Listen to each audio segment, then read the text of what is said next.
కార్మిక నాయకుడిగా ఉన్న మిమ్మల్ని ఎన్టీ రామారావు గారు పార్టీలోకి తీసుకొచ్చారు, ఆయనే రాజకీయాల వైపు నడిపించారంటున్నారు కదా.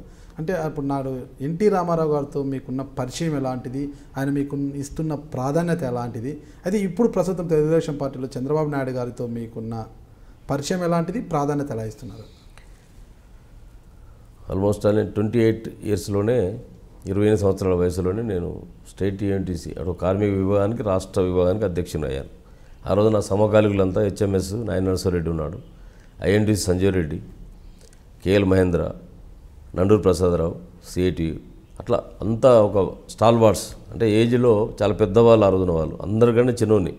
అందులో అధికార పార్టీ సంబంధించిన అనుబంధ ట్రేడ్ యూనియన్ సంఘానికి అధ్యక్షునిగా ఉన్నాను. సో ఆ రోజుల్లో టీఎన్టీసీ అంటే అబ్రివేషన్ చాలామంది తెలియదు.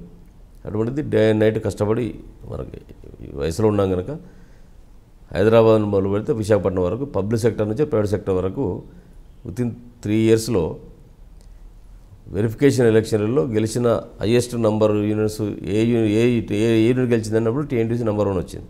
అంటే అంత దూరం తీసుకుపోయాను. విశాఖపట్నం స్టీల్ ప్లాంట్ నుంచి మొదలు పెడితే షిప్ యార్డ్ నుండి మొదలు పెడితే బిహెచ్ఎల్ వరకు, హెచ్ఏఎల్ వరకు, ఎన్టీపీసీ కానీ ఎఫ్సీఏ కానీ పబ్లిక్ సెక్టర్ చెప్తున్నాయి, ఇంకా ప్రైవేట్ సెక్టర్ చాలా వరకు వచ్చినాయి.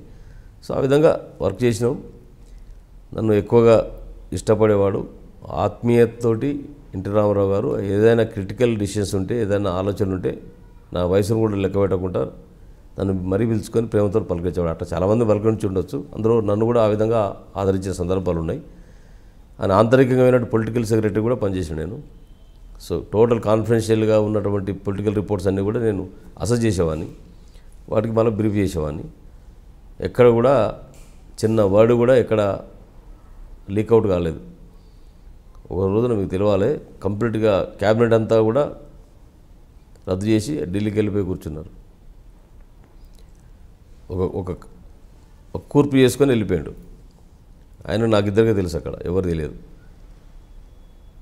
4 రోజులు ఢిల్లీ ఉన్నాడు, రాలేదు. ఇక్కడ అంత వాతావరణం అంతా ఇక్కడ వేడెక్కి ఉన్నది ఆ రోజుల పరిస్థితుల్లో.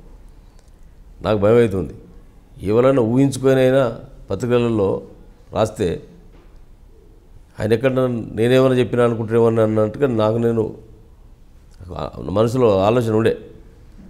నా పక్క క్వార్టర్లో బోడ జనార్దన్ ఆయన ఇంటికి వెళ్ళి మంచిర్యాల పోయినప్పుడు నాకు కీచిపోతాడు. A14 అది, ఆయన A15. నైట్ 12 o'clock ఆయన వెళ్ళిపోతున్నాడు. ఆయన మినిస్టర్ లిస్టులో ఉన్న సంగతి నాకు తెలుసు, చెప్పలేను నేను. పోతే మళ్ళీ ఆయన తిరిగి వస్తాడు, ఏ టైంకి వస్తుందో తెలియదు. ఊరికైనా మెంటల్ ప్రిపేర్ చేసిన, ఎందుకు రేపు అందరు ఎమ్మెల్యేలు ఉండవు అన్నారు, ఎందుకు పోతున్నావు, ఇంత వాతావరణం ఇంత అల్లగొల్లలో ఉన్న ఈ పరిస్థితిలో ఎందుకు పోతున్నావు, ఒక రోజు కొరకు ఏమైంది, ఏముంది నాకేముంది ఇక్కడ, నేను వెళ్తా, నాకు వేరే కాన్సల్ ప్రోగ్రామ్ ఇచ్చారంటే వదిలే ఉండవా, రోజు ఉండేసి రేపు సాయంత్రం వదిలేండి, ఆయన అక్కజలు వస్తున్నాడు, గవర్నర్ ఆఫీస్ డైరెక్ట్ వస్తాడట, వచ్చి ఎవరిని పిలుస్తాడో ఏం చేస్తాడో ఎవరికి తెలియదు, ఆయన ఏమనుకుంటాడో కూడా ఎవరికి అర్థం కాని పరిస్థితి అని ఆపిన. మార్నింగ్ 4 o'clock ఆయనకు ఫోన్ వచ్చింది, 6 o'clock మళ్ళీ వచ్చింది నా దగ్గరికి. నా ఫోన్ వచ్చింది ఇట్లా అన్నాడు. అందరు ఎమ్మెల్యే ఫోన్లు వస్తున్నాయి, నేను ఒకరిని కాదు, అందరు ఎమ్మెల్యే ఫోన్లు వచ్చినా అందులో నీకు వచ్చి ఉండొచ్చు. పోయిండు, ఆయన షేరింగ్ చేసి వచ్చిండు. ఎన్టీ రామారావు బ్రతుకున్నంత వరకు నేను రివీల్ చేయలే ఈ మాట.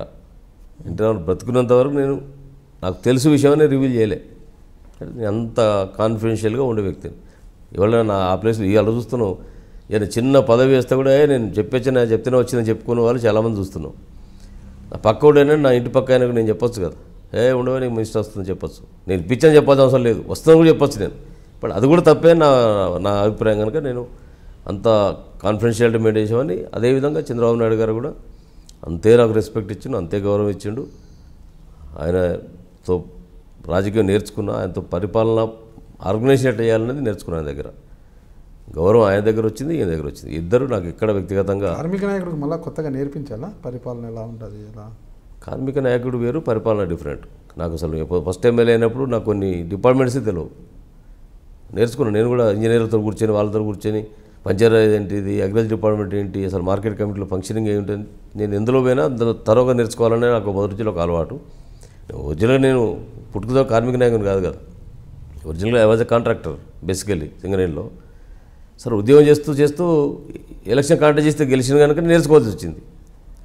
గెలిచిన తర్వాత నేర్చుకున్నా, ఎమ్మెల్యే అయిన తర్వాత కూడా నేర్చుకొని పనిచేసిన.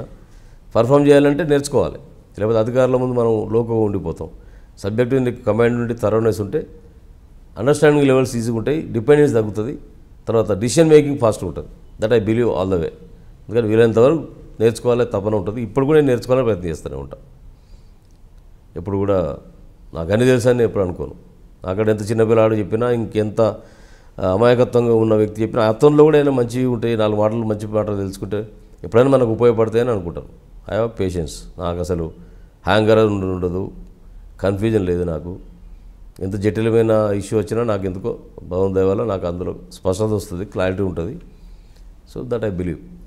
Please subscribe high dream media.